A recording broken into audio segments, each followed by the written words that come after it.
as a company, and we'll talk to you about our company a little bit, talk about Singapore, our products, our competitors.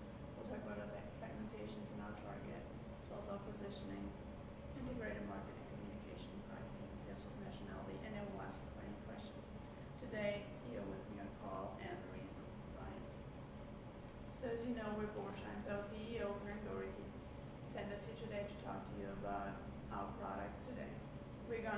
Last year in 2015, we made over $200 billion in revenue as Berkshire Hathaway. We only have one location right now, the Regency Court Online Shopping Center. We were founded in 1870, and in 1989, Warren Buffett bought major stock in our company, and since then we're incorporated with Berkshire Hathaway. Now Carl will talk about Singapore. Yeah, so we were tasked with taking our products into the Asian region, and we specifically chose Singapore because of the economic prosperity in the country. They have the third highest GDP per capita in terms of purchasing power, and 1 in every 6 households has a disposable income of over $1 million. And lastly, they rank moderate in terms of indulgence according to Hofstede's typography, which will play into why we chose our specific product. After we reviewed the culture, we decided to go with engagement and wedding rings and use our ring builders so they can build their own rings. And we will give options to build those with store employees and an iPad. And then those rings will be made in the US and mailed back to Singapore, so they're handmade. And moreover, we'll offer a few favorite bracelets and necklaces with colored gems, since they're really popular in the Singapore market right now. And those could be used as bridesmaids' gifts. And then we'll also offer special hair combs, as they are popular wedding gifts. And to some of our competitors, those are Li Hua Jewelry, Ferris Inc., Link Jewelry, Tiffany & Co. and Cartier, which shows that a few American companies have already been successful in the Singapore market, and therefore we think we have a great chance of growing. Now Carl will address the segmentation. Yeah, so we narrowed it down to 3 different segments that we wanted to look at going after. The first one was the fashion savvy segment. They usually have a higher budget for their weddings and are willing to pay premium prices for goods, and they care a lot about their status and how other people see them. The next segment was the pop culture lovers. They enjoy do-it-yourself projects and more unique trends when it comes to fashion. They tend to stay away from bigger name companies when they buy their goods, and they typically have a lower budget to work with. And lastly was the second time marriage segment, which the people usually put less emphasis on the materialistic aspect of their marriage, and they typically have lower budgets because it's their second time getting married. So before we chose our segment, we had some predetermined criteria. We wanted a younger population, roughly ages 20 to 28, that were willing to pay a premium price. They have a nicer taste for nicer goods, and they care deeply about their status. So with that, we chose the first-time wedding fashion savvy group because they usually are between the ages of 23 and 29. Their parents pay for the majority of their wedding costs. They seek out goods with premium prices. They're materialistic and want the top of the line for their goods, and they also want an option to design their own rings. So with that, Anne-Marie will address our positioning for our product. Yeah, so based off of what Carl just mentioned, we decided to go with the fashion savvy wedding look. And so one of the reasons we did that was to position ourselves as being an elite product for those who are willing to pay the high price and have the reputation for quality. So we're really going to position ourselves that way in the market for those consumers. We also are going to have an exclusivity element to our product. So we're only going to have one store open in Singapore. So it's going to be a really special occasion to go pick out your wedding ring from Borsheim's. Having the customization of the rings available too will also set ourselves apart from our other competitors by allowing people to come in and hand make their own individual ring that no one else will have.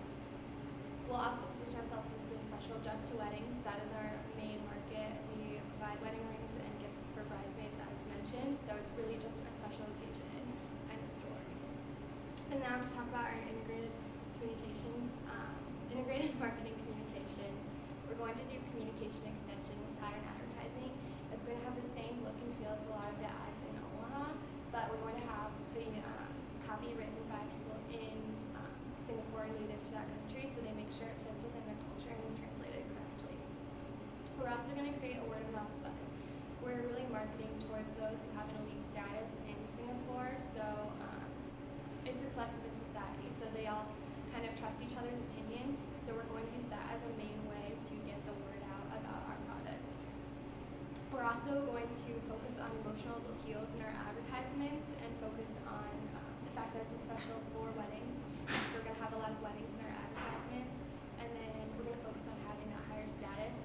And we'll also use PR as needed since we're going into an industry that can kind of have some controversy around it. So we'll use that as a means when it's necessary. And as mentioned before, our product is going to be an extension from the product offered in Omaha with only small adaptations like offering more colored stones.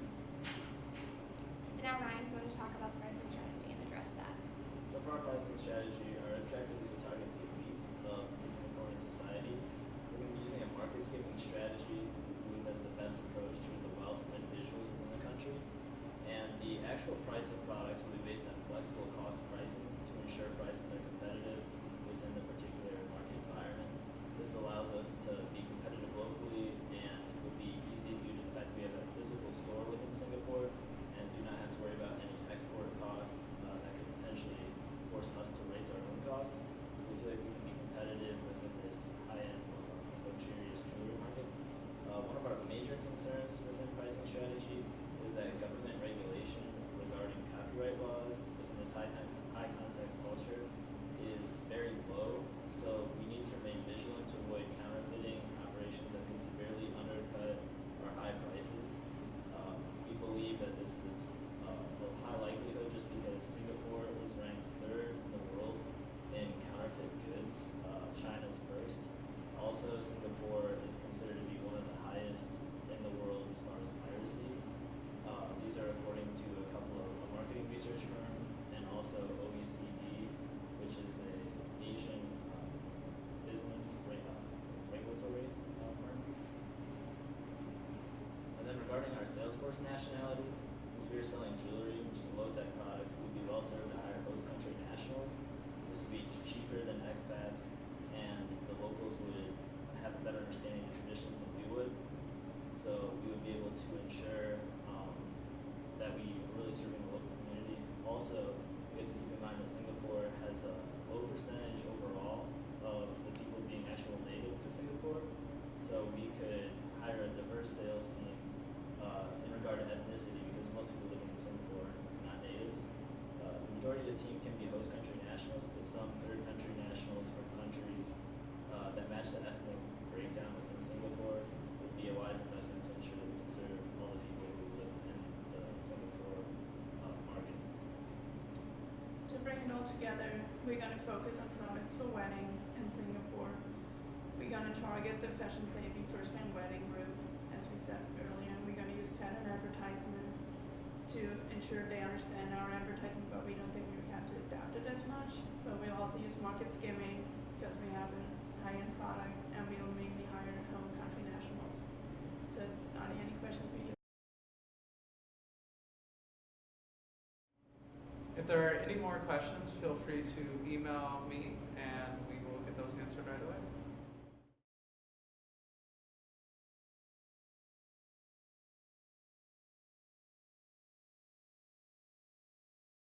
Okay, so I can just start, I guess. So we decided to do a press conference style presentation because we thought we've had experience doing other standard PowerPoint presentations in a lot of our different classes, but we think a press conference is something that we might actually have to do in our careers after graduation, and this is totally different than giving a presentation in a class. We don't have a PowerPoint, we're just like sitting and talking in a room with lights, which is like totally different.